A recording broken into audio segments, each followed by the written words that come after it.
ઈચ્છા જ સંસારનો મૂળ છે, ઈચ્છા સંસારનો બીજ છે. એ પુરંજન આખ્યાનથી પ્રાચીનવીર રાજાને નારદજી સમજાવે છે. આપણે જો કોઈ સ્ત્રીનો બહુ વિચાર કરીએ, વિચાર કરતા જો દેહ પડી જાય તો આવતો જન્મ સ્ત્રીનો થશે. કાયમ માટે કોઈ સ્ત્રી પુરુષ નથી હોતા, કાયમ માટે કોઈ મનુષ્ય નથી હોતા.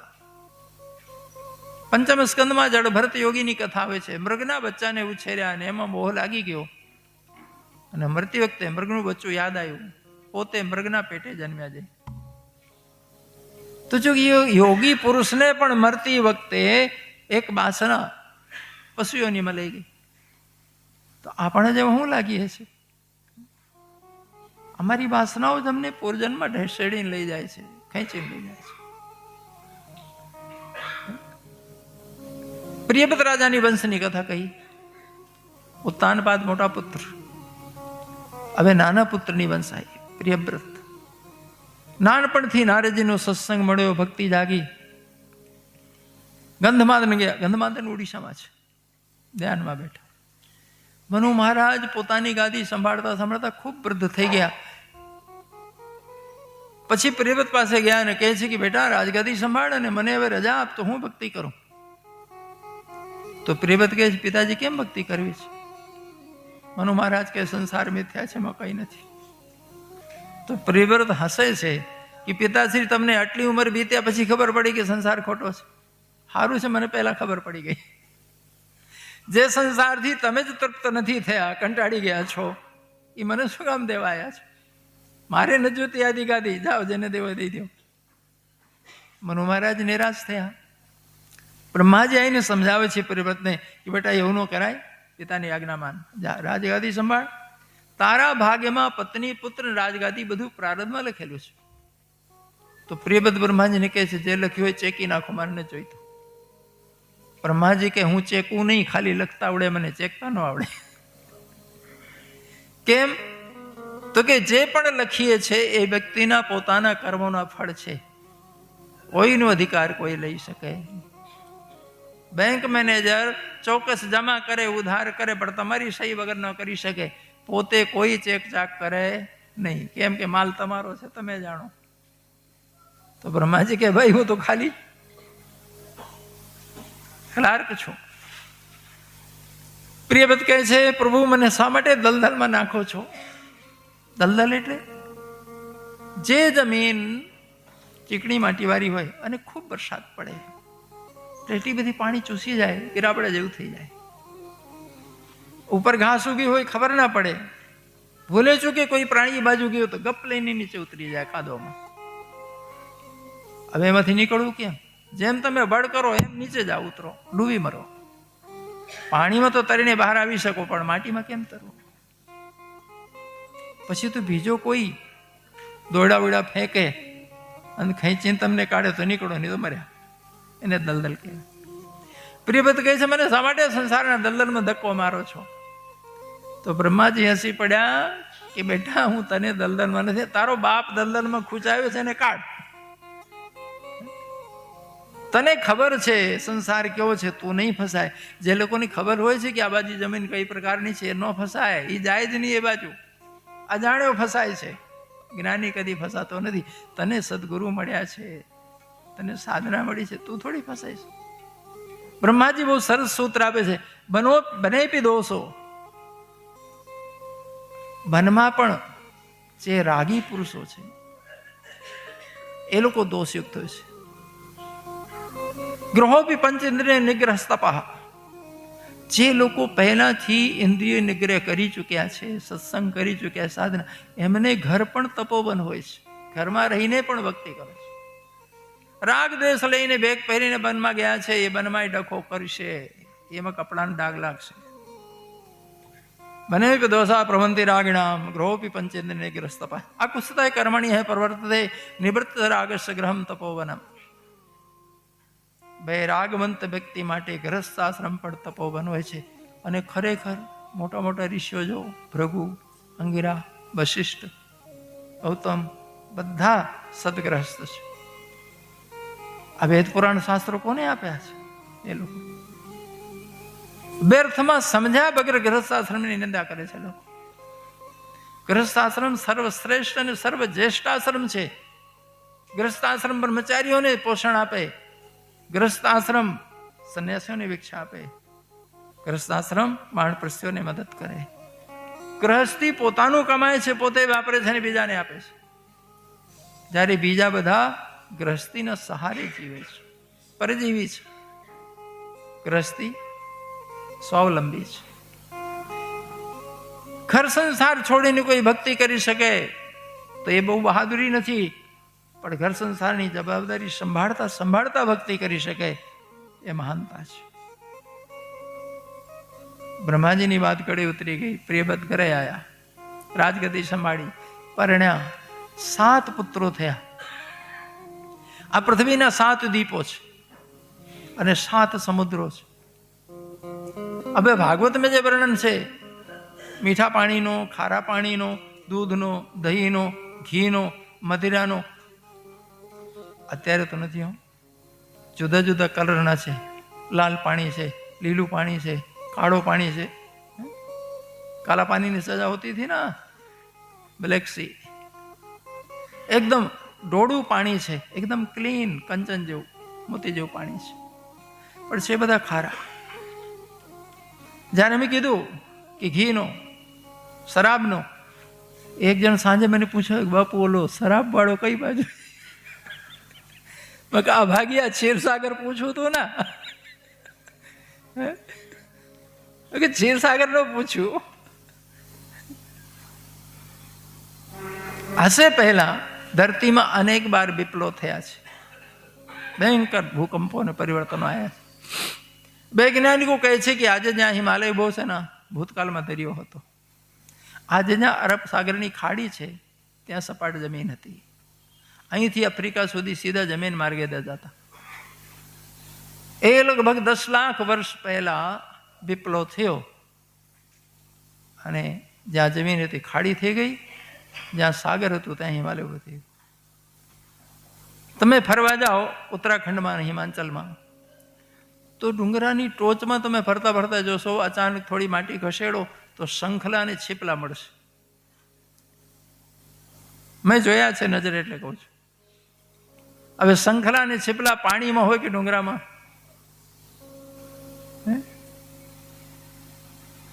એ કાર્બન ડેટિંગ જ્યારે કરે છે ત્યારે ખબર પડે છે કે ઓહો, તો 8-10 લાખ વર્ષ પહેલાના છે. માટીમાં દબેલા એમને પડ્યા છે એટલે સુરક્ષિત છે. એટલે ખબર પડી કે ધરતીમાં કેવા કેવા વિપ્લવ થયા છે, થાય છે. એટલે એ પહેલાના સમુદ્રો એ રીતે ક્યાં ગાયબ થયા છે. હવે જંબુદ્વીપમાં આપણે બેઠા છીએ, 7 દ્વીપમાંથી. જંબુદ્વીપમાં મોટા દીકરાને રાજ આપ્યું હતું. આજે જંબુદ્વીપમાં આખી ધરતી આવી જાય છે તો નક્કી છે બીજા 6 દ્વીપ ડૂબી ગયા છે દરિયામાં. પણ ભાગવતમાં ખોટું લખ્યું છે હું નહીં માનું. કારણ લખનાર જે વ્યક્તિ, બોલનાર છે, એ બહુ ઉચ્ચ કક્ષાના લોકો છે. એ લોકોને દુનિયાના પ્રપંચથી, રાજકારણથી કોઈ લેવા દેવા નથી. એ સત્ય શોધક લોકો છે. ઋષિ એટલે રીતમ ઉદ્ઘાટે તે ઋષિ, જે રહસ્યને ગોતીને બહાર લાવે. જગતમાં અને જીવનમાં છુપા રહસ્યોને, એનું નામ ઋષિ. આજના વૈજ્ઞાનિકને તમે ઋષિ કહી શકો, પણ પૂર્ણ ઋષિ ના કહી શકો. આજનો વૈજ્ઞાનિક માત્ર ભૌતિક પ્રયોગ કરે છે, આંતરિક પ્રયોગ કરતા નથી. ત્યારે જૈનମାନେ ઋષિ કહીએ છે ને, એ ભૌતિક વિજ્ઞાન અને આત્મવિજ્ઞાન બંને દિશામાં સતત રિસર્ચ કરતા. આજનું વિજ્ઞાન એટલે અધૂરું છે કે ભૌતિક જગતમાં તો ખૂબ પ્રયાસ કરે છે, પણ આત્માને, પરમાત્માને માનવા તૈયાર નથી. આધ્યાત્મિક વિજ્ઞાન જે મનોવિજ્ઞાન છે ને, પદાર્થ વિજ્ઞાન જ વિજ્ઞાન છે, મનોવિજ્ઞાન વિજ્ઞાન નથી.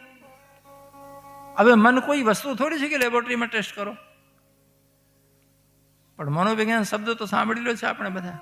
એમ આત્મવિજ્ઞાન છે, એને જ અધ્યાત્મ કહેવાય. અતિ વત્તા આત્મ, અતિ ઉપસર્ગ છે, અતિ વિશિષ્ટ. આત્મ એટલે સ્વયંનું હોવું. આત્મને અધિતિ ઇતિ અધ્યાત્મ. અધ્યાત્મનો અર્થ હોય છે સ્વયંનો અધ્યયન, સ્વયંનો રિસર્ચ. સ્વયંમાં ઊંડે ઉતરવું. ખાલી કોઈ તિલક કરીને મંદિરે આટા મારી આવે કે બહુ આધ્યાત્મિક છે, તમે રહેવા દો, આમ આધ્યાત્મિક નથી થવાતું. સ્વયંના તમે આત્માના અધ્યયન કરતા થાવ તારે આધ્યાત્મિક વ્યક્તિ થાવ. એ ઋષિઓ હતા.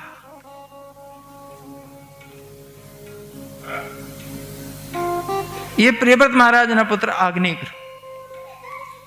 પ્રિયવ્રત મહારાજ ફરીથી ભક્તિ કરવા જતા રહ્યા. આજ્ઞિકના મનમાં વિચાર આવ્યો કે મારા પિતાએ નાનપણથી ભક્તિ કરી હતી, પાછળથી પરણ્યા હતા. હું પહેલા ભક્તિ કરી લઉં, પછી જોશું પરણવાનું. પ્રધાનોને રાજપાટ સોંપી અને વનમાં જતા રહ્યા ભક્તિ કરવા. હવે બાપાને તો નારદ જેવા સમર્થ ગુરુ મળ્યા હતા, સત્સંગ મળ્યું હતું, પછી સાધના કરી હતી, ગુરુ દ્વારા બતાવેલી સાધના. આજ્ઞિકને કોઈ સત્સંગ નથી મળ્યું, કોઈ ગુરુ નથી મળ્યું, સાધનાની વિધિ આવડતી નથી, બનવા જઈને બેઠા. સુખદેવ કહે છે એક અપ્સરા અહીંયાથી પસાર થઈ. એક તો જુવાન જંગલમાં એકલા, અને માં અપ્સરા તે બૂમ પાડીને બોલાવી કે મેડમ આવો અહીં. મેડમ તો આવીને બેઠા.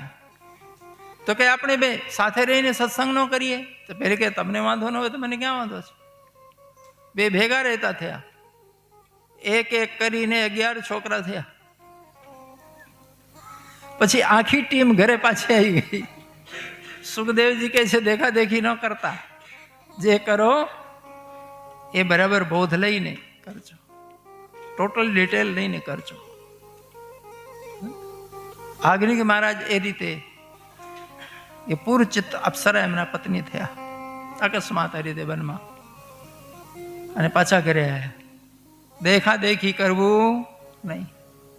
આ દેખી કરવાની બહુ ટેવ આ બાજુ વાળાને બહુ હોય. ખોટું ના લગાડતા. હવે 7 દીપો, એક એક દીપમાં 9 ખંડ છે. આપણો જમ્બોદીપ, એમાં આપણે ભરતખંડમાં બેઠા છીએ. એમાં આપણે ભારત વર્ષ. જો સૌથી પહેલા આ દેશનું નામ હતું આર્યાવર્ત. આ બત્તા અરી એટલે આર્ય, આ એટલે નહીં, અરી એટલે શત્રુ. જે લોકોમાં શત્રુતાનો ભાવ જ નથી, દુનિયામાં કોઈ શત્રુ નથી. કેમ? એક જ પરમાત્માના સંતાન છે, એક જ બ્રહ્માની વંશાવલી. ઉદારતા નામ તું વસુધૈવ કુટુંબકમ એમ મમ પરોવેત ગણો ચેત સામ. આ વિચાર અમારા ઋષિઓના ભૂતકાળના. એટલે આર્યાવર્ત નામ પાડ્યું કે જ્યાં શત્રુતાનો ભાવ જ નથી, જ્યાં શત્રુ કોઈ હોતું જ નથી. કેમ કે ધરતી એક કુટુંબ છે, શત્રુ ક્યાંથી હોય કોઈ? અને કુટુંબમાં બોલાચાલી થાય, થોડી ડિસ્પ્યુટ થાય, ગેરસમજણ થાય, તો કેટલા દી? 4-8 દિવસ, 10 દિવસ, 15 દી, મહિનો, તહેવાર આવે પાછા ભેગા થઈ જઈએ. જો દરેક તહેવાર આ માટે જ આવે છે. ક્યાંક થોડું ઊંચા નીચું થયું હોય ને, કોઈને ઓછું લાગી ગયું હોય, તહેવાર આવે ત્યાં આખો કુટુંબ, આખો પરિવાર એક સાથે જમીએ, બેસીએ, ગળે મળીએ, એકબીજાને ભેટ આપીએ, ઓછો કરીએ. તહેવાર એટલે અત્યારે લોકોને ખબર નહીં શું થયું છે. દિવાળી આવે તો ઘર મૂકીને ભાગી જાય બહાર. પરણ્યા પછી હનીમૂન. હે ભગવાન, આ સંસ્કૃતિ નથી. આપણી સંસ્કૃતિ હતી કે પરણીને છોકરાઓ આવે ને તો જેટલા સગાવાલા હોય, જેટલા કુટુંબી હોય, દરેક કુટુંબી દરરોજ એને નિમંત્રણ હોય રોટલા ખાવાનું. વારાફરતી નવું પાત્ર આ કુટુંબમાં, પરિવારમાં આવ્યું છે. મહિના 1.5 મહિનામાં એક સગાવાલાને એક કુટુંબીથી રૂબરૂ થઈ જાય. મહેમાન નેવાજી મહિના, 1.5 મહિના, 2 મહિના ચાલે. મોટું કુટુંબ, મોટું સગાવાલું હોય તો રોજ આનંદ થાય. રોજ લોકો વધામણા કરે, નામ ટચાકડા ફોડે. હવે હોટલમાં તમારે કોણ ફોડવાનું છે? કોની ઓળખાણ થવાની છે? કોણ તમારું બેઠું છે? હે ભગવાન, કોણ જાણે બુદ્ધિ ક્યાં ગઈ છે? અરે આનંદ મનાવવું હોય તો પોતાના સ્વજનો વચ્ચે હોય, જ્યાં પારકા હોય, કોઈ લેવા દેવા નહીં તમારી સાથે. આ કયા જાનવર આવ્યા છે ખબર નહીં. હા, હોટલના નોકર હું લેવા દેવા તમારી સાથે? અને આ જઈને શું કરવાના? દારૂ ઢીંચવાના, બીજું હું? બુદ્ધિનો દિવાળો ફૂંકાયો છે. તહેવાર કુટુંબ સાથે ઉજવવાનો હોય, પરિવાર સાથે માણવાનો હોય. ગમે તે કંઈક થોડીક મનમાં આગુ પાછું થઈ હોય, તહેવાર આવે એટલે નીકળી જાય. અને ખાસ કરીને કહું છું, શ્રાદ્ધ પક્ષ આવે કે ઘરમાં ભાગવત બેસાડી હોય કે કોઈ દિવસ પિતરો માટે તર્પણનો યોગ બન્યું હોય કે ચાલો તીર્થમાં લોહીથી સંબંધિત જેટલા આપણા સગાવાળા અને કુટુંબીઓ હોય બધા ભેગા થઈ જાઓ. જો નહીં થાવ તો તમારું તર્પણ અધૂરું, શ્રાદ્ધ અધૂરું. તમારા વડવાઓ અંતરથી રોશે, એક દીકરો ન આવ્યો, થાય કે નહીં? બધા ભેગા થઈ જવું પડે. લોકો મોડું ચઢાવે, ઉતરે જ નહીં. હા, ઘણા લોકો તો 6-12 અમારી બોલચાલ નથી. અરે ભાઈ, સીધા થાવ ના. આ શું સૂજ્યું છે મગજમાં બધાને? તમે જો તમારા લોહીના નહીં થાવ, સ્વજનના નહીં થાવ, તમે કોના થશો બાપ? કોણ તમારા ઉપર ભરોસો કરશે? શું તમારા પિતરો રાજી થશે? નહીં થાય. ગમે ત્યારે કોઈ ધાર્મિક આયોજન હોય કે તહેવાર હોય તો યાદ રાખજો, ગમે એવી ગલતફહેમી થઈ હોય, મોટા નાનાનું છોડી દેજો, એકબીજાને ગળે મળજો, એકબીજાની સાથે બેસીને જમજો. આ શાસ્ત્રની આજ્ઞા છે, ઋષિઓની આજ્ઞા છે. આપણી ભારતીય સંસ્કૃતિ છે. આ આપણું આર્યાવર્ત, જેને આખી ધરતીને કુટુંબી કહ્યા. આપણું લોહીનું કુટુંબ દૂર કઈ રીતે હોય? વસુધૈવ કુટુંબકમ. આર્યાવર્ત એટલે નામ પડ્યું હતું. પણ પછીથી આ દેશનું નામ પડ્યું અજખંડ. આ આગ્નિક મહારાજની હું ચર્ચા કરું છું ને, એમના પુત્ર થયા નાભી. નાભી મહારાજના પુત્ર થયા અજ, એટલે ઋષભદેવજી જૈનોના પ્રથમ તીર્થંકર આદિનાથ ભગવાન, એમનું અજ હતું. આ દેશનું નામ અજખંડ પડ્યું. અને ઋષભદેવજીના પુત્ર ભરત થયા, જડ ભરત યોગી, એમના નામથી ભરતખંડ નામ પડ્યું. તો પહેલાનું નામ આર્યાવર્ત, પછી નામ અજખંડ, પછી નામ ભરતખંડ, અને પછી દુષ્યંત અને શકુંતલા માતાના ઉદરથી જન્મેલા ભરતજી મહારાજ ભારત વર્ષ નામ પાડ્યું દેશ. આ અમારા દેશના નામકરણ. અંગ્રેજો આવ્યા અને ઇન્ડિયા ઇન્ડિયા બોલતા થયા. હવે હું તમને પૂછું છું, આપણા વડીલો નામ પાડે એ સાચું કે આપણા દુશ્મન નામ પાડે એ સાચું? આપણા મિત્ર ને સ્વજન નામ પાડે એ ગમે કે આપણું દુશ્મન નામ પાડે એ ગમે? ઘણા લોકોને ભારત વર્ષ બોલવામાં ચૂંક આવે છે પેટમાં. મૂર્ખની અવલાદો ઇન્ડિયા ઇન્ડિયા કરતા હોય છે. જે લોકો 200-250 વર્ષ સુધી જૂતા માર્યા, તમને બેફામ લૂંટ્યા, અત્યાચારો કર્યો, એ દુશ્મનો નામ પાડ્યું, એ તમને મીઠોડો લાગે? તમારા બાપ દાદા પાડીને ગયા, એની સાથે દુશ્મનાવટ કરવી, આ સત્યાનાશ જો બુદ્ધિનો. ચોક્કસ કે તો એ લોકો મૂર્ખ છે, અને કે તો દુશ્મનોના બટકાથી ઉછર્યા છે, કૂતરાઓ છે, દુશ્મનોના એજન્ટ છે. બેમાંથી એક છે. મને કહેવામાં કોઈ સંકોચ નથી.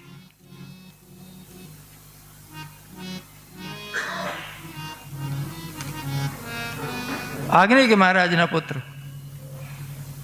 નાભીના અજના ભરતજી. 100 પુત્રો હતા ઋષભદેવજીના. 99 પુત્રોને આધ્યાત્મિક માર્ગ આપ્યો હતો. 9 પુત્રો યોગેશ્વર થયા.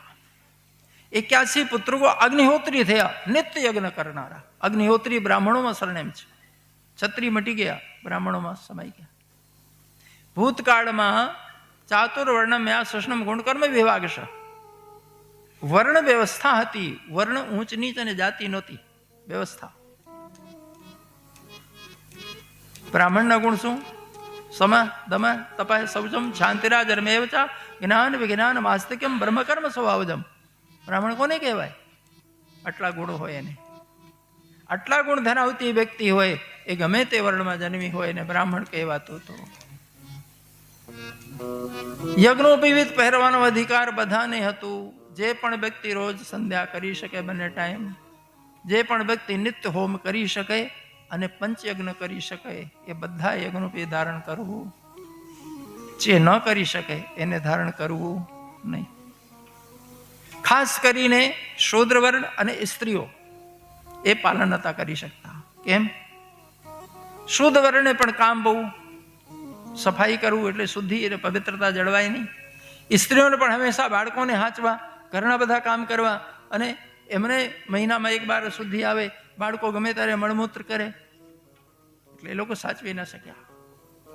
તો સ્ત્રીઓ બત્તી એમનો પતિ જોટા જનેવું પહેરે. તમે ચિંતા ન કરો, તમારા બત્તી કર્મ હું કરીશ. લગ્ન પછી જોટા પહેરવાનો રિવાજ હતો. હવે તો પહેરતા જ નથી. હવે તો આ દશા થઈ છે કે ઘણા બ્રાહ્મણો નથી પહેરતા. કેમ? નોકરી કરે છે, ધંધામાં છે, કર્મકાંડ સાથે લેવા નહીં. એટલે શા માટે? જેને ચોટલી રાખવામાં શરમાય છે લોકો. કેમ? આપણા દુશ્મનો ચીડાવતા થયા ને. તમે દાઢીમાં ને ચીડાયા, તમે ટોપીમાં ને ચીડાવ્યા, એમને તમારી ચોટલીમાં તમને ચીડાવ્યા. ચોટીનો મતલબ શું? શરીરમાં 9 છિદ્ર હોય છે, બધાને ખબર છે, પણ 10મો છિદ્ર હોય છે બ્રહ્મરંધ્ર. જ્યાં ચોટલી રખાવવામાં આવે ને, એ જે ખોપડી હોય છે, ખોપડીમાં બારીક છિદ્ર હોય છે, એકદમ સૂક્ષ્મ. જ્યારે પ્રાણ નીકળે છે એ 10માંથી કોક એક છિદ્રમાંથી છેલ્લો પ્રાણ પ્રયાણ કરે છે. જો કમરથી નીચેના છિદ્રોમાંથી પ્રાણ જાય તો યાદ રાખજો, મનુષ્યોની નહીં મળે. અને આગળ પશુ પક્ષીમાં, કીડા મકોડામાં. પણ કમરથી ઉપરની ઇન્દ્રિયોમાંથી જો પ્રાણ નીકળે તો સમજી લેજો પાછો મનુષ્યોની આવશે. પણ ખબર કેમ પડે પ્રાણ કઈ રીતે નીકળ્યા? જે ઇન્દ્રિયમાંથી પ્રાણ નીકળે, જે છિદ્રમાંથી, એમાં એનો પ્રભાવ પડે. મળદ્વારથી પ્રાણ ગયા હોય તો મરતી વખતે મળ નીકળી જાય છે બહાર. મરતી વખતે મૂતેન્દ્રિયમાંથી પ્રાણ નીકળે, પેશાબ ટપકી પડે છે. મોઢામાંથી પ્રાણ નીકળે, મોઢું ખુલ્લું રહી જાય છે મર્યા પછી. આંખમાંથી પ્રાણ નીકળે, આંખ ખુલ્લી રહી જાય, નહીં તો બંધ હોય. નાકમાંથી પ્રાણ નીકળ્યા હોય તો નાક એ બાજુ વાંકી થઈ જાય છે, ત્રાસી થઈ જાય છે. કાનમાંથી પ્રાણ નીકળે, કાનના પડદામાંથી ગમે તે એકમાંથી કાણું પડી જશે. કોક જ કરોડોમાંથી એકાદ હોય છે જે સાધક હોય છે, જે ધ્યાની હોય છે, એના ઉપર ગુરુ કરવા હોય, એના પ્રાણ બ્રહ્મરંધ્રમાંથી નીકળે છે. બ્રહ્મરંધ્રમાંથી જો પ્રાણ નીકળ્યા તો 100% આ પરમાત્મામાં ભળ્યો, આ વ્યક્તિ મુક્ત થયો. કોઈ શંકા નથી આ વ્યક્તિ પાછો આવશે દુનિયામાં જન્મ લેવા. ચોટલી એટલા માટે રાખવામાં આવતી હતી, અને ચોટલીમાં ગાંઠ વાળીને રાખવાનું. ચોટલીમાં ગાંઠ વાળીને સંધ્યાબંધન થાય, ચોટલીમાં ગાંઠ વાળીને સત્કર્મ થાય, પૂજા ને યજ્ઞ થાય. ખુલ્લી ચોટી રાખી ન રહે. એટલે ગાંઠ વાળવાનું. તમે જો એક કહેવત સાંભળી હશે, મારું બેટું ભૂલતો નથી, ગાંઠવાડી છે, ગાંઠવાડી છે, મૂકતો નથી. એ ગાંઠવાડી જે કહેવત છે ને, ચોટલીમાં ગાંઠવાડી. ભૂતકાળમાં લોકો બહુ ભણેલા નતા, ડાયરીમાં નોંધ ન લે. પણ કોઈ બહુ અગત્યનું કામ હોય ને તો ભૂલી ન જવાય, તો ગમછામાં ગાંઠવાડી દે. ગાંઠમાં નજર પડે ને યાદ આવે. બજાર ગયા હોય ને જાજી વસ્તુ લાવવાની હોય, પણ અનિવાર્ય વસ્તુ હોય ને તો એની એક ગાંઠ વાળી દે. બીજું બધું ભૂલે, પણ પછી ગમછામાં જોઈએ. હા, પહેલી તો ખાસ લઈ જવાની છે, એટલે એ લઈ લે, પછી ગાંઠ ખોલી નાખે. તો ગાંઠ વાળવાનું એટલા માટે કે મારે જીવનના છેલ્લા સમય સુધી બ્રહ્મરંધથી જવું છે, હું ભૂલી ન જાઉં. એટલે ચોટલીમાં ગાંઠ વાળી. એને બ્રહ્મ ગ્રંથિ કહેવાય. જનેઉમાં ગાંઠ હોય એને બ્રહ્મગાંઠ કહેવાય છે. બંનેનું નામ બ્રહ્મગાંઠ. અમારું પ્રાતવ્ય શું છે? બ્રહ્મરંધથી જવું છે, મારે બીજે ક્યાંથી નીકળવું નથી, બ્રહ્મ દ્વારથી નીકળવું છે. એટલા માટે ચોટલી રાખતા અને ગાંઠ. હા, સૂતી વખતે ખોલી દેવાની, સૂતી વખતે બાંધીને રખાય નહીં. સૂર્યની જે ઉર્જા આવે છે એ ક્યાંથી પ્રવેશે છે? મસ્તિષ્કમાંથી. સૌથી પહેલા નાનું મસ્તક સૌર ઉર્જાને ગ્રહણ કરે છે, પછી આખા શરીરમાં દરેક ચક્રમાં પહોંચે છે. બહુ મહત્વનું સ્થાન છે, બહુ સંવેદનશીલ છે. નાનું મગજ આ પાસમાં જ હોય છે. અમારી આખી હેડ ઓફિસ ત્યાં છે. અમે 3 માળના છીએ. નીચે ખાલી પાર્કિંગ છે, પિલ્લર. બીજા માળમાં સ્ટોર રૂમ છે. 3જો માળ હેડ ઓફિસ છે. ઘણાની 3જો માળ હોતો જ નથી. હું કરું? બધા દસ્તાવેજ અહીં. જોવાનું, સાંભળવાનું, સૂંઘવાનું, ચાખવાનું, બોલવાનું, યાદ રાખવાનું, મેમોરી, થિંકિંગ, આ હેડ ઓફિસ છે કે નહીં? નીચે ઈજા થાય ચાલે, રિપેરિંગ થઈ જાય, પણ જો હેડ ઓફિસમાં ગડબડ થઈ તો રામ બોલો ભાઈ. આ મારું બ્રહ્મરંધ્ર, અહીંયા ચોટલી રાખ. એટલે ભગવાને મજબૂત હેલ્મેટ પહેલાથી અહીં નાખી દીધું છે. બોલો, આખા શરીરમાં હેલ્મેટ છે ક્યાં? સૌથી મહત્વનું સ્થાન હોય જીવનમાં શરીરમાં અહીં, એટલે ભગવાને આખું ડોગલું હેલ્મેટ ફિટ કર્યું. બીજા નંબરમાં અમારું હાર્ટ અને અમારા ફેફસા, તો અહીં સરસ લોખંડનું પાંજરું, જારી નથી, આગળ પાછળ બે બાજુ પાંજરું. First number, second number. બાકી બીજું તો ચાલે, એ તો રિપેરિંગ થાય. અમને અમારા શરીરની ખબર નથી. એટલા વર્ષથી જીવીએ છે તોય ખબર નથી પડતી. કૃષ્ણ કનૈયા એમાં ભારત વર્ષના એટલા બધા વખાણ કર્યા છે સુખદેવજી મહારાજે. દેવતાઓ પ્રાર્થના કરે છે ભગવાનને કે અમારા પુણ્ય પરવારે અને અમારે ધરતીમાં જન્મ લેવાનું થાય, અમને ભારતમાં જન્મ આપજો. અહો અમીશામ કિમકાર શોભરમ પ્રસન્ન એશામ સુદિત મરી યેર જન્મલધમ નરસુ ભારતાજરે મુકુંદ સેવકમ સ્પ્રહાહીન. મારી એક જ સ્પ્રહા, એક જ માંગણી છે કે અમારા પુણ્ય પરવારે તમને ભારત ભૂમિમાં જન્મ આપજો. બીજે જન્મ આપશો તમે ભોગ વિલાસમાં ડૂબે મનુષ્ય જન્મ ખલાસ કરી નાખશો. પણ ભારત ભક્તિ ભૂમિ છે, ભારત કર્મભૂમિ છે, ભારત જ્ઞાની ભૂમિ છે. આ મળશે તો અમે અમારું કલ્યાણ કરશું, અમે આપની ભક્તિ કરી શકશું. જો સુખદેવજી કોઈ રાજકારણી નથી કે ઝંડા ઊંચા રહે અમારા બોલે, જેને દેહનો ભાન નથી, લુગડા છે કે નહીં ખબર પડતી નથી, એ વ્યક્તિ બોલ્યા છે. ખરેખર આખી ધરતીમાં સૌથી વધારે સાત્વિક ભૂમિ હોય તો ભારતમાં ઉત્તરાખંડ, ગંગા તટ, યમુના તટ, નર્મદા તટ, અમુક અમુક જગ્યા તીર્થો છે ને, જેટલા તીર્થો છે, 4 ધામ છે, 12 જ્યોતિર્લિંગો છે, શક્તિપીઠો છે, એ બધા સાત્વિક ભૂમિમાં બનાવવામાં આવ્યા છે. ભૂમિ પણ સાત્વિક, રાજસ અને તામસ હોય છે. પાકિસ્તાન, અફઘાનિસ્તાન, ચંબલની ખીણ બધું તામસી છે. સદા ગુંડા, બદમાશ, ચોર, ડાકુ, લૂંટેરા પેદા થાય છે. ઉત્તરાખંડમાં જો હંમેશા આજ સુધી ઉત્તરાખંડમાં તમે જાઓ તો ખબર પડે. હું વખાણ કરવા જાઉં તો એનો ટાઈમ ઓછો પડી જાય. હું 6 મહિના ઉત્તરાખંડમાં રહેલો છું એટલે મને ખબર છે. 2 મહિના પ્રોપર બદ્રીનાથમાં રહ્યો હતો. તમારી લાખ રૂપિયાની વસ્તુ રસ્તામાં ભૂલી ગયા હો, અઠવાડિયા પડી રહે આને આ, સેંકડો લોકો આવ્યા હોય, નીકળી ગયા હોય, પણ પહાડી માણસ એ વસ્તુને નહીં ઉપાડે. કેમ કે જેની હશે લેવા આવશે, એને આને મળવી જોઈએ ને. આપણે ત્યાં આપણા નસીબ ખુલ્યા હો. અરે હમણાંની વાત કરું, 4 વર્ષ પહેલા સાબરકાંઠા મંડળે કથા કરાવવા લઈ ગયા મને. બદ્રીનાથમાં 4-5 કથા કરી છે. એક ભાઈ 40,000નો નવો મોબાઈલ લીધો. ફોટા પાડીશ, વિડીયો ઉતારીશ, બધાને મોકલીશ. બદ્રીનાથ ગયા, બીજા દિવસે જ એનો ફોન ખોઈ ગયો.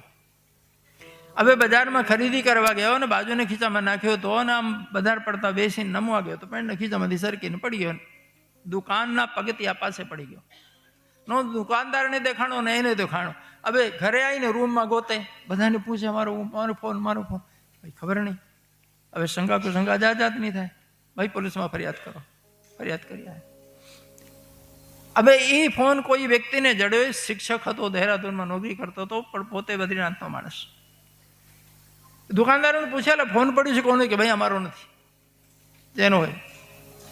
હવે એને ડ્યુટીમાં હાજર થવું હતું, રજા પૂરી થઈ ગઈ હતી. ફોન એ પોતાના પર્સમાં નાખીને દહેરાદૂન જતો રહ્યો. આપણે કથા પૂરી કરી ત્યાંથી આવતા રહ્યા બધા અહીં સાબરકાંઠા.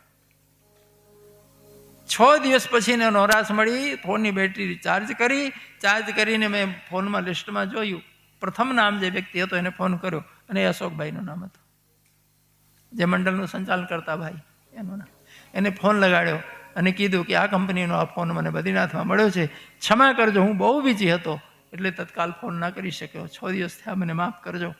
આ ફોન મારી પાસે છે, હું ટીચર છું, આ મારું નામ છે, હું દહેરાદૂનમાં છું, તમારું એડ્રેસ મોકો, હું કુરિયર કરીને ફોન મોકલી દઉં છું. આ બદ્રીનાથથી 40,000નો ફોન એ કુરિયરથી એના ખર્ચે મોકલી દીધું અને સાબરકાંઠા આવી ગયું. હું કહું છું જો અહીં ખોવાનું હોય તો મળે ખરો. આ ઉત્તરાખંડ, અહીંના લોકો ગયા છે નોકરી કરવા, ધંધો કરવા, એના હાથમાં પડે હોત તો જય સિયારામ. પણ ત્યાંના પ્રાપર લોકો જે છે દેવભૂમિના, એટલી પ્રમાણિકતા. હજી 10 રૂપિયામાં તમારા કપમાં 2 કપ થાય એટલી ચાય આપે છે. રાજકોટમાં મળે કૃષ્ણ કનૈયા.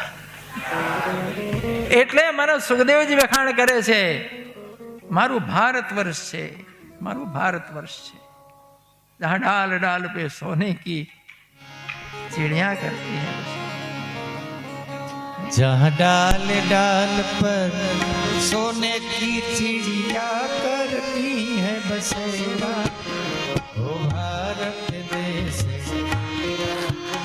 ओ भारत देश, जहाँ सत्य अहिंसा और धर्म का पग पग लगता डेरा, ओ भारत देश है मेरा, ओ भारत देश, जहाँ डाली डाली पर सोने की चिड़िया करती है बसेरा, वो भारत देश है मेरा, वो भारत देश है मेरा।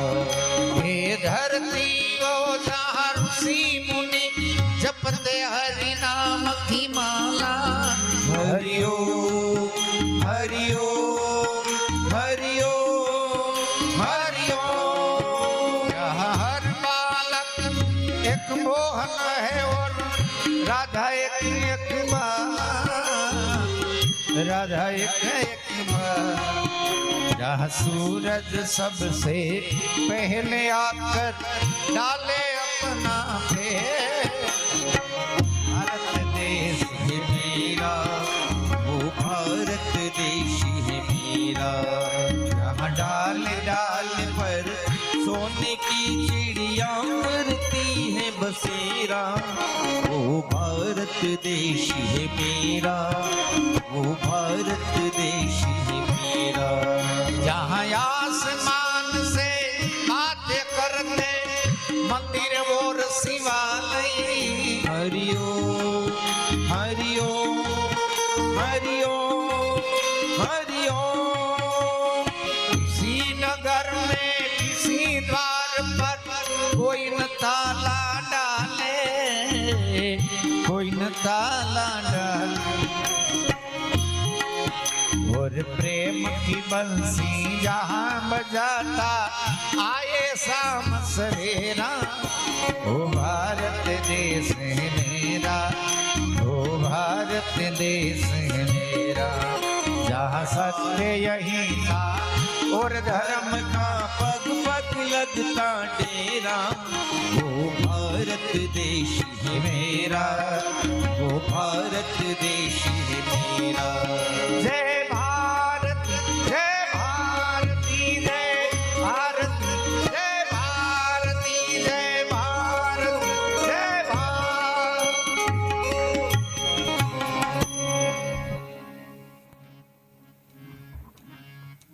એ સુખદેવજી મહારાજ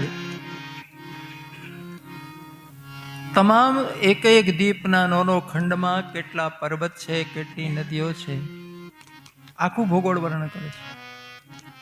આપણા દેશમાં કેટલી પર્વતમાળાઓ આપણા છોકરાઓને ખબર નહીં હોય. સૌથી પહેલા મુકટમાં હિમાલય પર્વતમાળા, બીજા નંબરે બિંધ્ય પર્વતમાળા, ત્રીજા નંબરે અરવલ્લી પર્વતમાળા, ચોથા નંબરે સહ્યાદ્રી પર્વતમાળા, પાંચમા નંબરે મલય પર્વતમાળા, જ્યાં જોરદાર ચંદન થાય છે, દુનિયાનો 1 નંબરનો બીરપ્પનનો ક્ષેત્ર. આપણી નદી ગંગા, સિંધુ, સરસ્વતી, યમુના, ગોદાવરી, નર્મદા, કાવેરી, યાદ છે ને શ્લોક? આપણા વડીલો તો જુઓ બાપ, કેવું સરસ મંત્રમાં ગૂંથીને ગયા છે. આપોઆપ આપણી ભારત ભૂમિનો પરિચય મળે. સંકલ્પમાં એવું વણી લીધું છે કે અમારું બ્રહ્માજીથી માંડીને અત્યાર સુધીનો આખો ઇતિહાસ આવી જાય. Perfect address, perfect time. ભૂરલોકે, બરાબર, આ ભૂલોકમાં આર્યાવર્તે, ભરતખંડે, ભારત વર્ષે, પછી પ્રાંતનું નામ ગુર્જર પ્રદેશ છે, મંડલાંતર્ગતે જે જિલ્લો હોય, પછી ગ્રામનું નામ, એડ્રેસ પાકું કે નહીં. પછી સમય, હજુ શ્રી શ્વેત બારાહ કલ્પે, આ કયું કલ્પ છે? બારાહ. બ્રહ્માજી બીજા પરાર્ધ 50 ઉપર વટી ગયા છે, 51 દ્વિપરાર્ધે અષ્ટામિશ તમે કલયુગે, એટલે 27 બાર 4 યુગ પસાર થઈ ગયા છે. દ્વિપરાર્ધમાં 28 નંબરનો કલયુગ ચાલે છે દુનિયામાં કોઈની પાસે ગણતરી? ભારત સિવાય કઈ નહીં હોય. અષ્ટામિશત કલયુગે, અને એ કલયુગમાં હવે આપણો સંમત બોલાય, પછી તિથિ, દિવસ, કયા રાશિમાં ચંદ્ર અને સૂર્ય છે, કયું ચોઘડીઓ ચાલે છે, દસ્તાવેજ પાકું હોય છે. Perfect time, perfect address.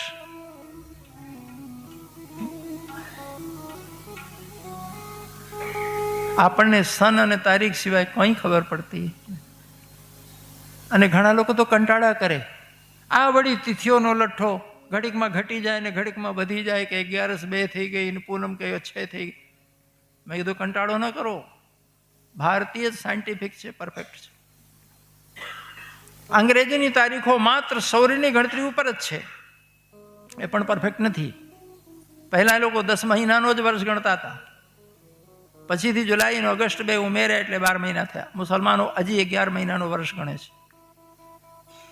એટલે દર વર્ષે એમનો રમજાન જુદા જુદા મહિને આવે, ક્યારે એપ્રિલમાં, ક્યારે મેમાં, ક્યારે જૂનમાં, ક્યારેક જુલાઈમાં. તમારી નવરાત્રિમાં મહિનો બદલ્યો, શિવરાત્રિ મહિનો બદલ્યો, જન્માષ્ટમી, નવરાત્રિ, ચોમાસો એ જ મહિનામાં પરફેક્ટ આવે છે ને. તો કોનું પરફેક્ટ? આ સમયની ગણતરી પૃથ્વીની ચાલ, ચંદ્રની ચાલ, બધા ગ્રહોની ચાલ, સૂર્યની ચાલ ઉપર ગણવામાં આવી છે. આપણે ગમે તેવો તુક્કો નથી બેસાડ્યો તો તિથિઓનું. જેમ પૃથ્વી 365 દિવસમાં પરિક્રમા પૂરી કરે, પણ ક્યારેક ક્યારેક 360 દિવસમાં કરે, ઘટબધ થાય છે. ચંદ્રમાની ચાલ પૃથ્વીની પરિક્રમામાં ઘટબધ થાય છે. ચંદ્રમાની 30 કળાઓ હોય છે, 15 ઘટે છે ને 15 વધે છે. એક એક કળા, એક એક તિથિ છે. હવે એની ચાલ ઓછી બધી થાય તો તિથિ આગી પાછી થાય કે નહીં? આપણા ઘરનું થોડી છે ભાઈ. આ વિરાટમાં જે રીતે ગતિ થાય છે એ રીતે જ ગતિ માપશો ને, આપણે ઘરનું માપી દેશું. દુનિયામાં સૌથી પહેલા 100 વર્ષ ભવિષ્યનો પંચાંગ બન્યો હોય તો ભારતમાં બન્યો છે.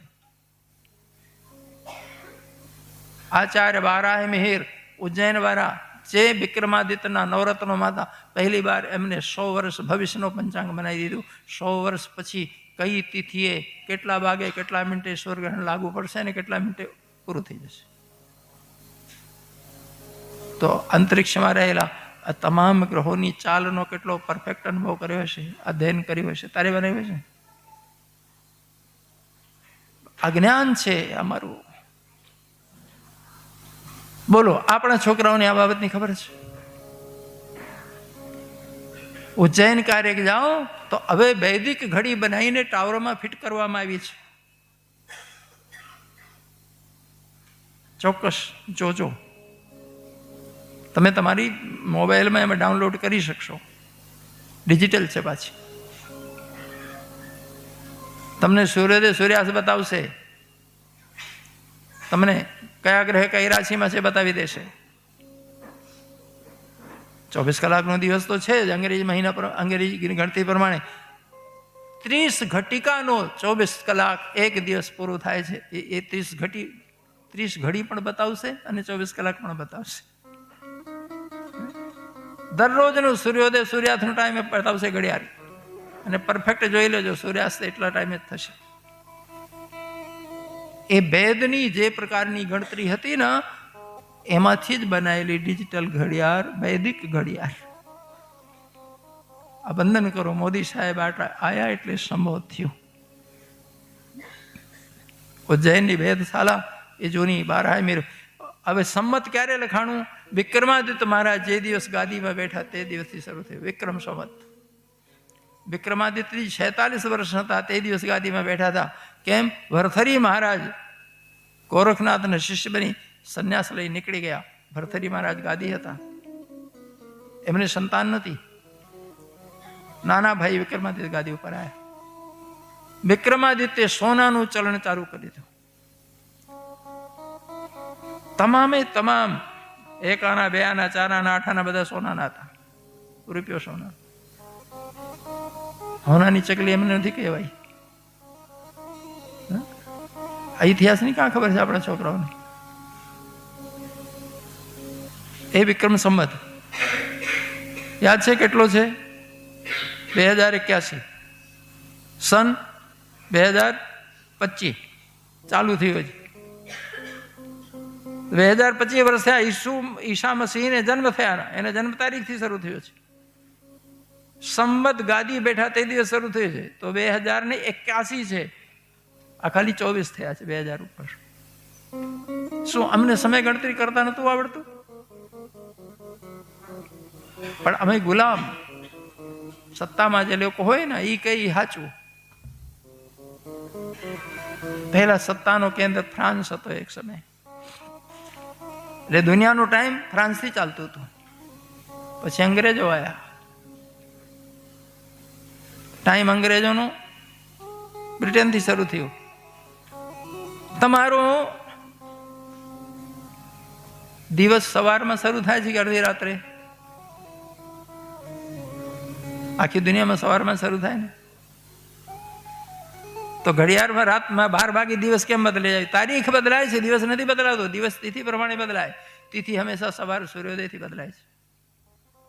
પણ સત્તામાં એ લોકો તારીખથી વહીવટ ચલાવી છે. રાત 12 વાગે આપણે દિવસ ગણી લેવાના. દિવસ બદલાઈ ગયા. નથી બદલાણું. સૂર્યોદય થશે ત્યારે બદલાશે. ઘણા લોકો મૂર્ખામી કરે. એકાદશી કરી હોય ને તો રાત 12 વાગે કે પતી ગઈ એકાદશી. 12 વાગે. અને તારા 12 વાગ્યા છે, તારા પેટમાં 12 વાગ્યા છે. ધીરજ રાખ. સવાર સુધી સૂર્યોદય થાય, સૂર્ય આપીને પછી પારણા કરજે. અંગ્રેજો રાજ કરતા હતા. ત્યાં તારીખ બદલાય એટલે અહીં બદલી દેવી પડે.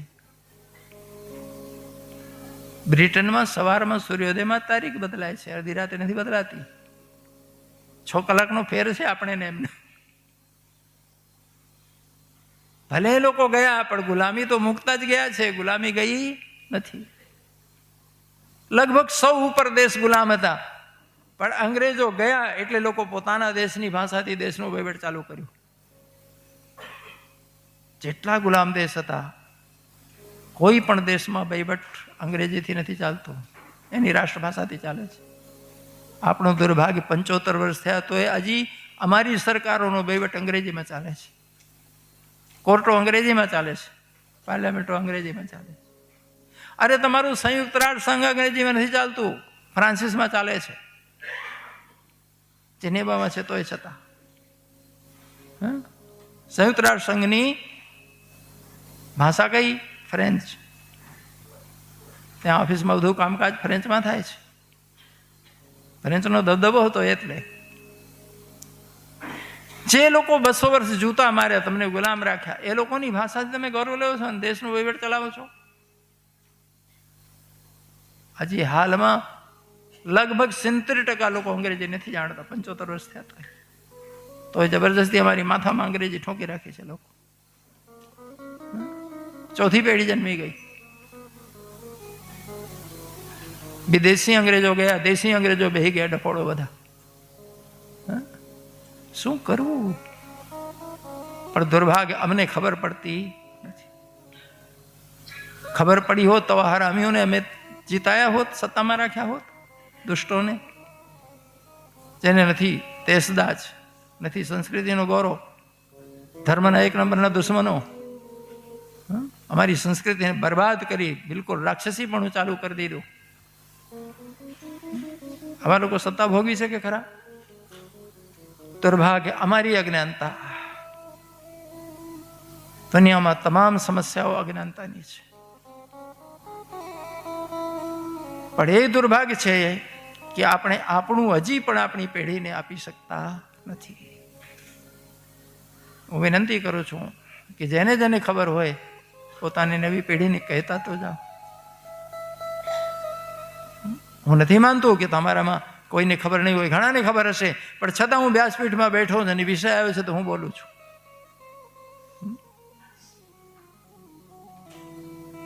હું એમ થોડી માનું છું કે હું જ વિદ્વાન છું અને તમે બધા અજાણ્યા છો. પણ આપણી પેઢીને મળશે કઈ રીતે? જેમ હું બોલું છું, બધાને વિનંતી કરું છું, પોતાના વારસાને આપતા જાઓ, કહેતા જાઓ. બીજ પડ્યું હશે તો ક્યારેક ઉગશે ને ક્યારેક ફેલાશે, પણ બીજ જ નહીં હોય તો અસ્તિત્વ ખતમ થઈ જશે. સમય આવે છે અને જાય છે, ક્યારેક સમય આવશે પાછો.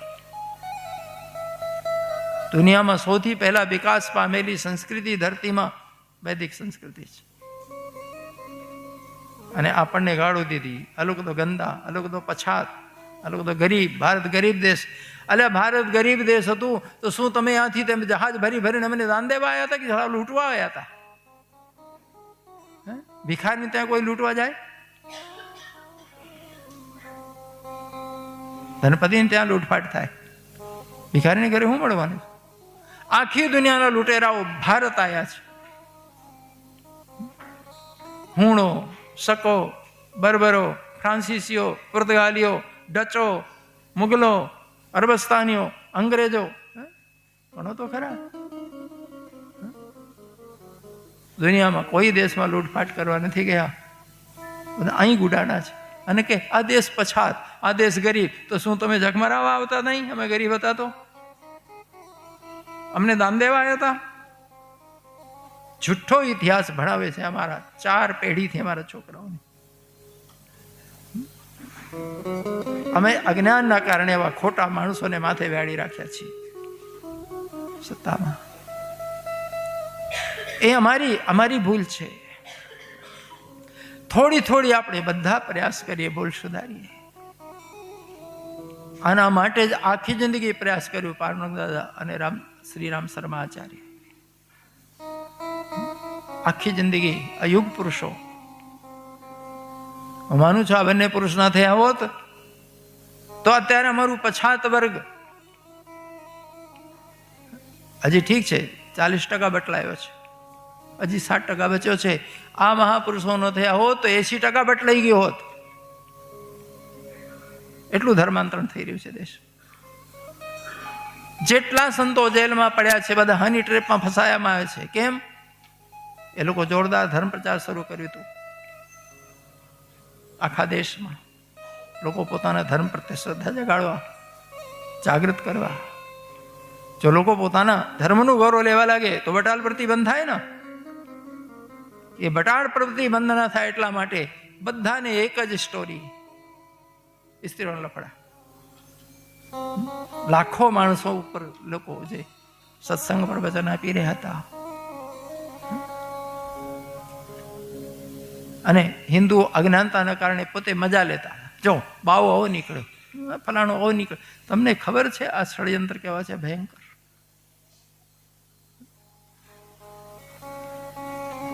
ભૂગોળ આખો, પછી ખગોળ, નવગ્રહ મંડળ, રાશિ મંડળ, શિશુમાર ચક્ર, સૌરમંડળ, આકાશ ગંગાઓ, આ ભાગવતમાં વર્ણન મળે. ઉપરના ભૂર્ભુવ સ્વ મહ જન તપ સત્યમ 7 લોક, પાછા નીચે અતલ બિતલ સુતલ રસાતલ તલાતલ મહાતલ અને પાતાલ. નૈઋત્ય ખૂણામાં નરક લોક છે. એ નરક લોકમાં યમલોકની બાજુમાં નરક લોક, યમલોકનો માલિક યમરાજ છે. જે લોકો દુષ્કર્મ કરે છે એનો ફળ ભોગવા સૂક્ષ્મ શરીર નરકમાં નાખવામાં આવે છે. 28 મોટા નરક બતાયા છે. ભયંકર યાતના. એ ગરુડ પુરાણ સાંભળ્યા છો તો ખબર હશે. ગરુડ પુરાણમાં જબરજસ્ત વર્ણન છે. એ નરકની વાત સાંભળીને પરીક્ષિત ભયભીત થયા. તો પરીક્ષિત કહે છે કે ભગવાન, આ નરકથી બચવા માટે કોઈ ઉપાય નથી? સુખદેવજી કે ઉપાય છે. મનુષ્યમાં કામ ક્રોધ લોભ મોહ મદ માત્સર્ય હોવાને લીધે સ્વાભાવિક છે પાપ કરી બેસે છે. અંદર જ પડ્યા છે દોષ. પણ પ્રાયશ્ચિત કરવા શાસ્ત્રોએ આજ્ઞા કરી છે કે જો ખ્યાલ આવે કે ભૂલ થઈ ગઈ, અપરાધ થયો છે, તો ઉપવાસ કરો, મંત્ર જાપ કરો, તીર્થ સ્નાન કરો, હોમ કરો, કોઈ જીવોને તૃપ્ત કરો, ગરીબોને દુઃખીને. આ કર્મોથી તમારા પાપ ધોઈ જશે. પણ પરીક્ષિત કહે છે પાપ ધોવે છે ને ફરી નવા કરે છે. ગંગા નહીને આવે અને બીજા દિવસે ચાલુ કરી દે. ઘણા લોકો 3 કલાક કથા સાંભળે તો પુણ્ય તો થાય, પણ જતા જતા કોઈને હારા ચંબલ પહેરતો જાય. હા, અમારે ઘણી વાર પહેરી ગયા છે એટલે અમને ખબર છે ને. લોકો કે બાપુ પ્રસાદી ન લઈ ગયા. મેં વાંધો નહીં, પ્રસાદી છે. એનું શું કરવું? એક એવું ઉપાય બતાવો કે જૂના પાપ ધોઈ જાય અને નવા થાય નહીં. તો સુખદેવજી કે ખૂબ સરળ છે, પણ લોકો અનુસરતા નથી. હરિનામાનું કીર્તન. ખૂબ પ્રેમથી ભાવથી જો હરિ કીર્તન કરે, નામ સ્મરણ કરે તો જૂના ધોવાતા જશે, નવા થશે નહીં. કોઈ પણ વ્યક્તિ જ્યારે પ્રેમના છળોમાં હોય ત્યારે કદી ખોટું કરતું નથી. કામ ક્રોધ લોભ મોહ મદમાત્સરના આ વેગમાં ચોક્કસ પાપ કરી બેસે છે, પણ જે વખતે લાગણી જાગી ગઈ હોય તે વખતે ખોટું કરતો નથી. ખોટામાં ખોટો માણસ પણ ગમે તે પ્રાણ લીધે પ્રેમાળ થયો હોય, પણ પ્રેમ જાગી ગયો છે, ઉદાર થઈ જશે. તો જો ભગવાનનો પ્રેમ લાગી જાય તો પાપ થાય ન થાય? મનોવિજ્ઞાન છે. હરી સાથે હેત કરો પરિચિત, જૂના ધોઈ જશે, નવા થશે જ નહીં. બહુ સરળ. કળયુગમાં હરે નામ હરે નામ હરે નામ યુ કેવલમ. કલયુગમાં નથી ધ્યાન લાગતું, નથી યજ્ઞો થતા, નથી પૂજાઓ સફળ થતી. નામ સ્મરણે કામ લાગે છે. દરેક યુગનો પોતાનો પ્રભાવ છે. જેમ શિયાળાનો પ્રભાવ હોય, ઉનાળાનો પ્રભાવ હોય, ચોમાસાનું હોય ને, એમ યુગનો પણ પ્રભાવ ચોક્કસ પડે છે પ્રાણીઓ ઉપર, અને ખાસ કરી મનુષ્ય ઉપર. બીજા પ્રાણીઓ ઉપર તો 5% થાય. 100% પ્રભાવ યુગનો પડે છે તો માનવી ઉપર પડે છે. કેમ? માણસ બહુ બુદ્ધિમાન પ્રાણી છે.